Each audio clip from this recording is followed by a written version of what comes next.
Hello, everybody, and welcome to the CPL 2025 preview show. Welcome to our new studio here on One Soccer. Andy Petrillo, Jordan Wilson, Gareth Wheeler with you. How you liking the new digs? It's nice. Loving it. Yeah. Where are the couches? Where are the old couches? They've been retired? Bye-bye couches. We are now professional. We are entering season 7 here of the Canadian Premier League. Very excited. And I'm going to put you guys on the hot seat right away because I want you to tell me how you think the table is going to be at the end of the year. We have 8 teams. We know that the top 5 make the playoffs. Wheels, I'm going to start with you. Tell us how you think the table is going to look when it's all said and done in the fall. Look at that look. 7th year of the Canadian Premier League. I've been here since day number 1. Why start getting things wrong now? I'm just going to continue delivering the straight-up goods. By the way, 7 is my lucky number as well. I think Forge become the first side to go back-to-back, winning the regular season in the Canadian Premier League. For me, the best squad in the league. Fair. They've had a great offseason as well, and there's no reason to believe the team that was best over the balance of last season will drop from that number 1 spot. Halifax Wanderers, I'm expecting big things from outside of the playoffs. I look for them to return to the form in 2023, which saw them finish tied for 2nd, level on points with Forge that season. Too many soft goals last season. They've committed to rebuilding their back line. I think they're going to make a significant jump. There are the North Star Cup winners in Cavalry at number 3. May surprise some. They lose Dan Klopp at center back. He, for me, was the best player in the Canadian Premier League over the last 2 seasons. Only missed 1 game combined over the last 2 years. How do you replace a player like that? I'm just not quite sure. They'll still be setting a high standard, but that is such a significant loss. It makes me drop them down a couple spots. Pacific Atletico Ottawa, I think their squads are both good enough to be playoff teams. After that, Valour is yet to make the playoffs. I'm going to keep them on the outside looking in. And I think it's kind of a rebuild or maybe projects going in different directions. York United, a new manager, Mauro Eustachio, I want to see what he brings to the table, but a lot of local players now really bolstering that unit. Let's see how they come together. And finally, Vancouver, they're the youngest team in the Canadian Premier League, and they're the side with the most questions. I got to stop you. You're close. You think number 1 is going to be Forge FC.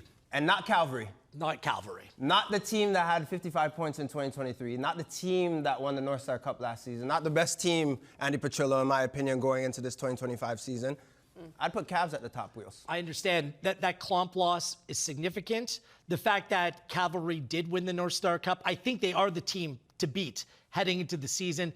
It's very difficult to maintain that sort of standard year in, year out. Lost another leader in Charlie Trafford as well. Last time I checked, Forge still has Smirniotis, Becker, Borges. They bring in Babuli, another B in Brian Wright. They got all the A, Bs, and Cs covered, Andy. It's the best side of the Canadian. By the way, they're very bold because Bobby Smirniotis putting out a statement as well just a few days before the opening weekend saying they want the Shield, they want the Cup, they want the Voyageurs Cup as well. But again, like I said, it's not really a hot take to have Forge at number 1. Sorry, Jordan. I don't think it's a hot take to have Cavalry number 1. You have them as number 1 if we take a look at yours? I do. Roll up mine. Please. Okay, roll the standings for Jordan. The reason why Wheels is putting that there and the reason why I'm putting Cavalry and Forge at the top, I'll put Cavalry at the top, is because since the beginning of this league in 2019, there have been 2 teams I would say had a head start because they had coaches and they knew the environment, and Bobby Smirniotis for Forge and Tommy Wheeldon Jr. for Cavalry. But these guys, they know how to play and they know how to win. And they do it every single year. Forge play in the last game of the season every single year. And Cavalry, for me, the past 2-3 seasons have been the team to watch, the way that they play football. So I have to put them at number 1. Again, we don't know, but my crystal ball says that Cavalry will be there at the end of the day. Forge, all the points that Wheels brought up are reasons why I feel like they'll be there too. I just put Cavalry and give them the edge. Number 3 in Valour, we'll get to that a little bit later, but they're going to make the playoffs for the first time ever in history. Atletico Ottawa, I like what they've done with the squad. I like the players that they brought in, but I'm going to put them at 4th. I can't put them any higher. York United, my former club, I love that they brought all these homegrowns back. 16 players from the GTA. They want to be Toronto's club. They've mentioned that. I like what they've done to the team. Mauro Eustachio, 32-year-old manager, young player, or young former player, young manager. I like how he's brought this team together. There's a lot to really get behind with the top 5, 6 and 7 and 8. I put them there for a valid reason as well. The lack of love for Halifax and Pacific surprised me, considering how good both sides can be defensively. I know Halifax conceded 43 goals last season. It was the most in the Canadian Premier League. But that back line is being completely rebuilt. And Pacific is a team that's lived off that defensive prowess. Now they've added some familiar faces in Marco Bustos and others back to the equation, and I think their attack's going to be much better. That's why I bumped them up. I think both of those, no question for me, will be playoff sides. I tell you why I put Halifax at 6th, and it's because of the 8 red cards last season and how they're undisciplined week in and week out. And I do agree, they got better players on their side. But for me, who is that leader? Who are those leaders within the squad when times get tough? When maybe referees make the wrong decision, who's going to be the guy to get everyone together and make sure that they play the right football? I don't know if they have that person, but I do agree that they have the right personnel. And Cavalry finishing number 1, that's fine. I understand why you're doing it. What I've seen from Cavalry in recent seasons, Andy, something that they learned last season, was they got hot at the right time. And that's a testament to Tommy Wheeldon Jr., his managerial style and what he brings to the table. There's a number of players in this Cavalry team that struggle to stay fit throughout an entire season. That's why players like Klomp were so important to them. Do the Camargos, do the Moosies of the world, Maël Henry coming back from injury. Perhaps Tobias Warshevsky moves on in the summer months as he will be a hot commodity once the transfer window opens because he's that good of a player. So I could see some mid-season changes take place, and I'm just not quite sure that come the finish line that they'll be number 1. Tobias Warshevsky, as we know, Golden Boot winner last season. By the way, Patrice Geyser, Halifax head coach, did say their main goal this year, don't lose 2 games in a row. If they can achieve that goal, this is going to be a competitive team for sure. Vancouver FC fans out there, if you have any problems with the lack of love that they've given you, you all know their Instagram handles. Biggest prediction, we kind of got a taste of it there in your standings. I mean, it's no surprise who I think is going to finish at the top 2, but I think the biggest surprise for a team in Valour, in Winnipeg, that is going to be third. They've won the offseason for me, Wheels. They have. Last year, you could see something brewing, and you talked about a team that had continuity, and I think they did. Big players like Antonoglu coming here, Hundle, they peaked at the right time as well, but maybe towards the end of the season, that's where it all went sour. But I like this Valour side. There's a lot to like. I think down the stretch, defensively, midfielders, big dogs up top, they're a team that will compete. Keep in mind, the Jets, the Blue Bombers, that's their city. This is Valour's time, if you're in Winnipeg, to go and play postseason football. I think they can do it.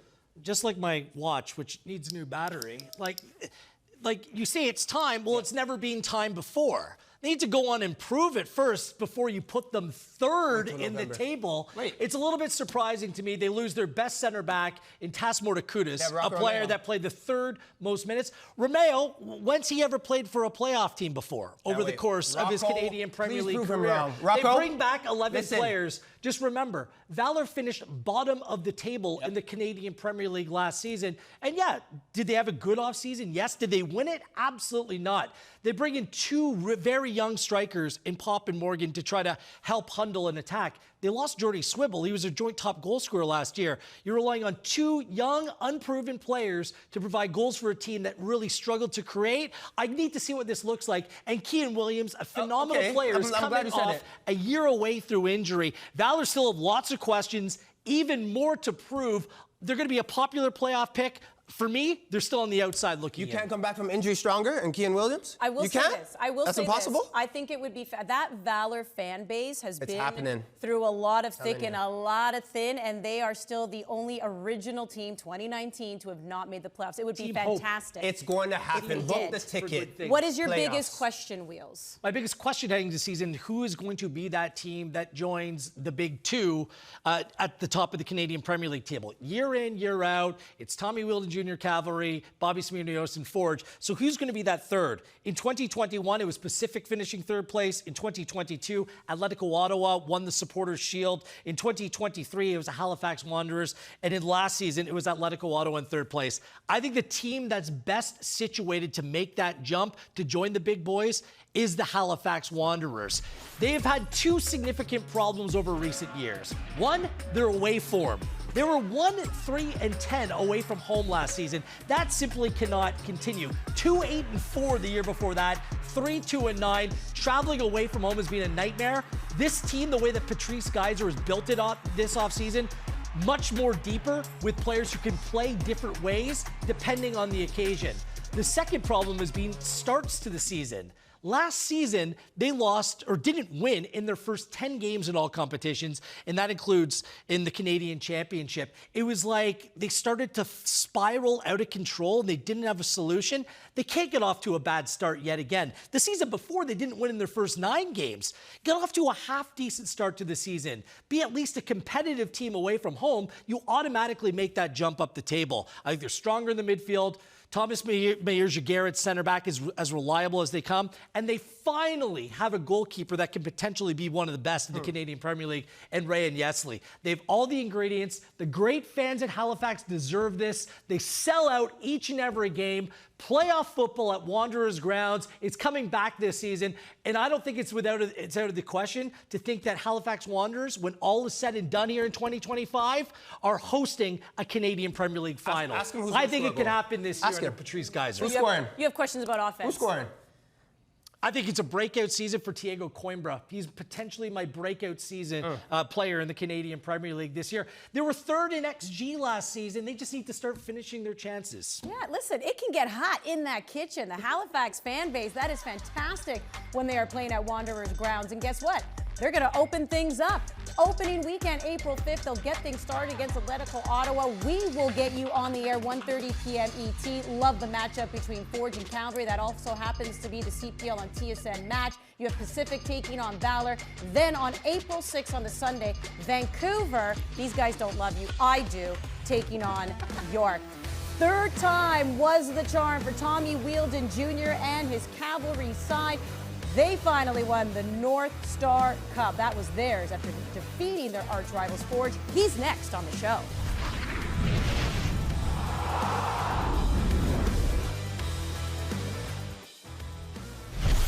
The CPL Preview Show on TSN is brought to you by Allstate.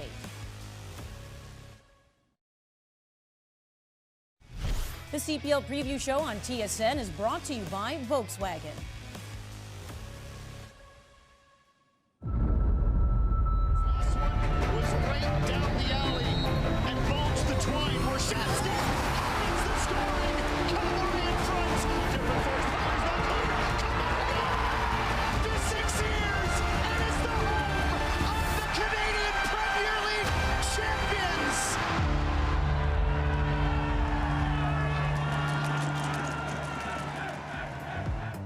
Tommy Wheeldon Jr. has been the head coach of Cavalry FC since day one, and in year one already making history. First CPL team to beat an MLS team. They then went on to win the CPL Shield. Finally, they can win the North Star Cup in 2024 and call themselves champions. But already this year, once again, making history. First CPL club to beat a Liga MX side.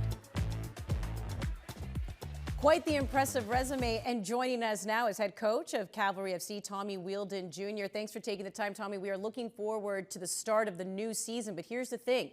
Cavalry, you've always been perennial contenders, but how does it feel to be entering this season for the first time as the Cup winners, meaning you've got a target on your back?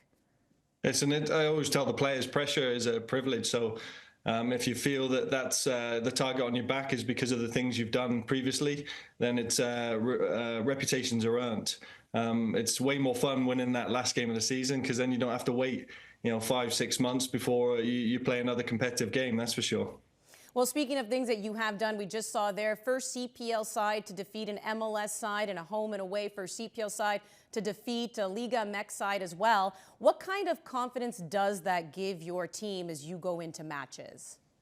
Well, listen, it just I've said it for many years, even when we're playing, MLS sides in the Can Champ, is we feel on our day, at our very best, we can take on anybody, and that was the message that we told the lads before we played the Pumas, and it was bittersweet at the end because we played 180 minutes and lost by 1 goal, and 45 minutes of those were with a man less. So it just shows what these lads are capable of, and it's exciting to work with them on a daily basis, and it's exciting to keep trying to create new history.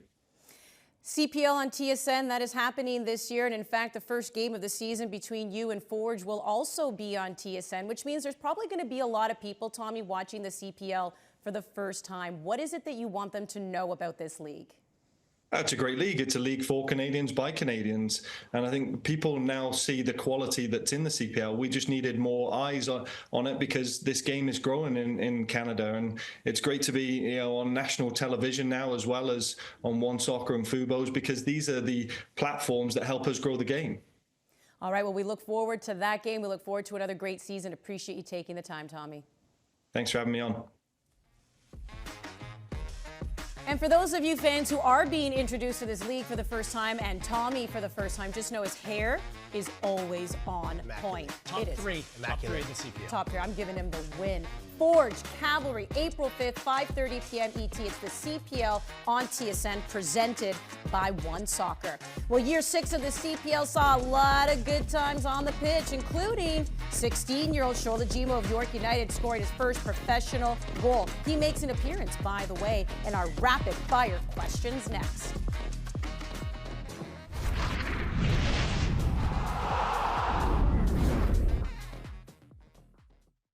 The CPL preview show on TSN is brought to you by Walmart.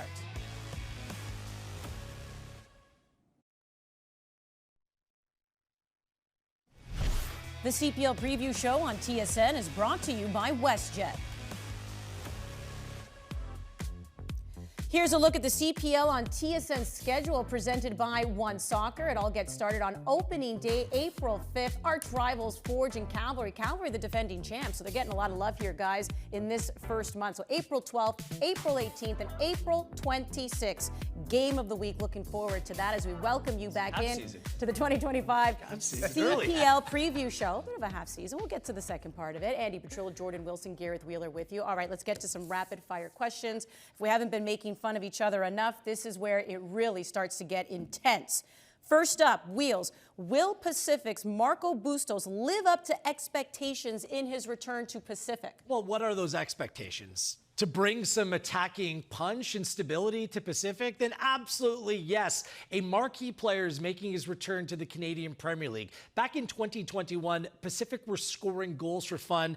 Bustos had 7 goals, 7 assists that campaign. Last year, Pacific, a league worst 27 goals. James Merriman has been crying out for a player that he can lean on, play each and every week, and understand what he's going to bring to the table. There's been some other savvy additions. Ronan Krat is interesting. Montejano, a Mexican player, coming in as well, bolstering the attack. But that's been the problem for Pacific, the lack of reliable options across the front three. He's got just that in Marco Bustos. Zanata's your boy, no? Up top? I think Zanata's going to pick up where he left off at the end of last season. So how are you feeling about Bustos and his expectations? I think we need to be really... just wait a bit with Bustos. We need to, because everyone's thinking that he's going to just carry this team on his back. That's not the type of player he is. He's going to create. Wheels is right. But what are expectations? I would say for me, 5 goals, 5 assists is fine. That is fine. You don't need to be a guy that's scoring double digits. He's not going to do that. He should be an MVP caliber player. He didn't play much in Sweden's top division last year. I think he's going to be fresh and motivated heading into this campaign. Rapid fire questions, not so much. Yeah, I was rapid answers. Will York United's 16-year-old, by the way, he will turn 17 on April 8th. Shola Jimo make more than 10 starts in 2025, Jordo? I'll say this, he has the sweetest face in the Canadian Premier League. Like, he's such a sweet guy. Way better. He's so sweet. He's going to make probably, I would say, north of 15 starts. Okay. I think that he could have north of 5 or 6 goals as well. Okay. Heck of a player. Just made 4 starts, 14 appearances last year. Enjoy him while he lasts. Because once he turns 18, there's going to be more professional clubs from abroad that will come wanting his services. It's a perfect time to play him, see what he can do. I'm expecting big things as well this campaign. You've been talking about them, Wheels. I'll come back to you. Have the Halifax Wanderers quietly assembled the best backline in the CPL? Be careful, Wheels. Absolutely, they have. Gosh. Now, I look across the Canadian Premier League. A lot of teams are going to play in a back 4. Because of the strength that they have at center back, there's no doubt Halifax are going to play in a back 3. Nassim Mekadesh joined the team mid-season last year, and for my money was the best player, best defender in the Canadian Premier League after he joined. Meir Jaguar, Julian Dunn, Adam Perlman joining on loan from Toronto FC, and Alphonse. Like, you're not going to find a better 5 at that position. They can then play attack-minded wing-backs. For sure, I like other combinations, but that's the best group on any Canadian That's a meme right there. I We gotta can't wait. go back No, to that. That was a meme. I just can't wait to see Wheels' Halifax better? Wanderers Who's better? crumble. Who's better? Who has a better back four, back five? It's a back three. They're going to be Who playing. has better defenders? Why are we forgetting Forge and Calvary? Why is this happening? Well, Forge has 3 new starters across their back four, but okay. Why are we I'll wait forgetting and see. them? I'll wait and see. Okay. Please. All right, so Respect you've on their names. I know how you feel about this. I'm going to give you 3 names, though, right? Amir Didic, Balou Tabla, Manny Aparicio. Who is Atletico Ottawa's most important player this year? Balou Tabla. And I'll tell you exactly why. Because when I played in this league in 2022, I didn't want to get close to that guy. He has something about he could just burn past the player, put the ball top corner. He sets things up.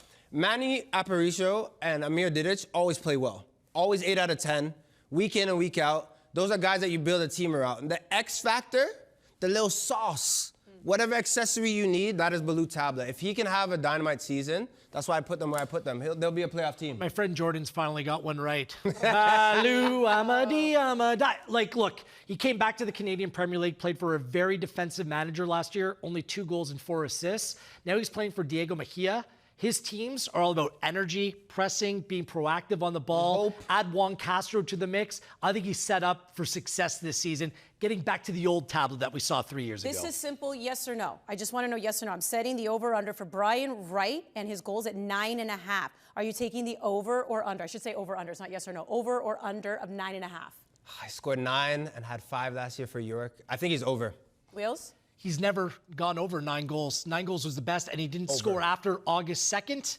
Over. Under. Put that in. Lock these in. Okay. Lock these in, Andy. Over. Final rapid question. Over. What's more likely? Valour makes the playoffs or Forge wins the North Star Cup? Remember, you did that's me the dirty. cup. The shield is the season. Oh, you did me dirty. The cup is overall. Wheels, who do you got? Valour, what's more likely? I've seen Forge lift the North Star Cup before, and I would be shocked if they're not in the mix to do it again this year. So it has to be Forge winning. Bobby Smirniotis is still with Forge. His recruitment is outstanding. I just mentioned it a moment ago. 3 new defenders across the back four, including Dan Nimick, Rizart Rama coming back. He looks to be a better version. I actually think the way that this team is constructed may be better than the team that we saw last season, or maybe even the season before that. They're deep, they're strong. It's just all about who's going to provide the goals. Putting your standings to the test. As much as Valour is going to be a playoff team, remember I said it, mark the day, they will be. The last 6 finals, Forge won 4 of them. I'm a fool if I don't put them there. I'm a fool. There you go. That's how we end it. I hope we got you ready Don't be so for the hard on 2025 CPL season opening weekend. Remember, we will get you started 1:30 p.m. ET for the first kickoff between Halifax and Atletico Ottawa on Sunday. It is Vancouver, York United. And then, of course, we will be back on for that Forge Cavalry game on TSN. It is year 7, my friends, of the CPL. What a ride it has been. Cavalry will enter as the defending North Star Cup for the very first time. Forge wants it back, but will we see another challenger this year? Let's get ready for another great CPL season.